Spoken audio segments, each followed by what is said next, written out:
क्यों बार बार योगी के जरिए बीजेपी पर निशाना साध रहा है विपक्ष? यूपी में हार का कनेक्शन समझ लीजिए। पहले दिल्ली के मुख्यमंत्री अरविंद केजरीवाल ने और अब शिवसेना नेता संजय राउत ने यूपी सीएम योगी आदित्यनाथ के जरिए बीजेपी को घेरने की कोशिश की है। आखिर बार बार विपक्ष योगी के जरिए बीजेपी पर क्यों निशाना साध रहा है? लोकसभा चुनाव के प्रचार के बीच में जब केजरीवाल बेल पर बाहर आए थे तो उन्होंने अपनी पहली प्रेस कॉन्फ्रेंस में दावा किया कि अगर फिर से बीजेपी की केंद्र में सरकार बनती है तो सबसे पहले वे यूपी के सीएम योगी आदित्यनाथ को बदलेंगे।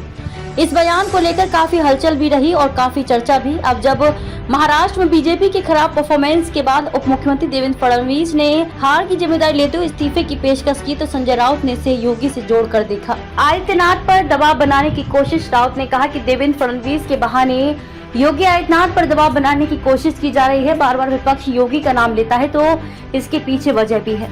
जब केजरीवाल ने कहा कि योगी को बीजेपी हटाएगी तो उससे पहले राजनीतिक गलियारों में और सोशल मीडिया से लेकर ड्राइंग रूम गपशप में इसकी चर्चा होती रही।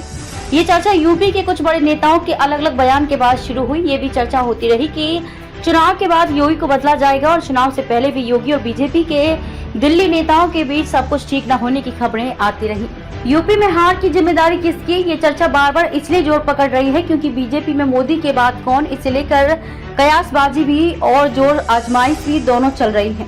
अमित शाह के समर्थक उन्हें सबसे बड़ा दावेदार के तौर पर देखते हैं तो योगी के समर्थक योगी को प्रबल दावेदार मानते हैं। लोकसभा चुनाव नतीजों के बाद ये जंग और तेज हुई है। खासकर मोदी और योगी समर्थक सोशल मीडिया पर भी यूपी में हार की जिम्मेदारी एक दूसरे पर डालते दिखाई दे रहे हैं। यूपी में बीजेपी को तगड़ा झटका लगा है, जहां अमित शाह के समर्थकों का कहना है कि योगी की वजह से यूपी में हार हुई। वहीं योगी के समर्थक खुलेआम अमित शाह के दखल को जिम्मेदार बता रहे हैं। हालांकि पार्टी के किसी पदाधिकारी ने इस पर कोई बयान नहीं दिया है, लेकिन राजनीति में बयान से ज्यादा माहौल कहानी कहता है।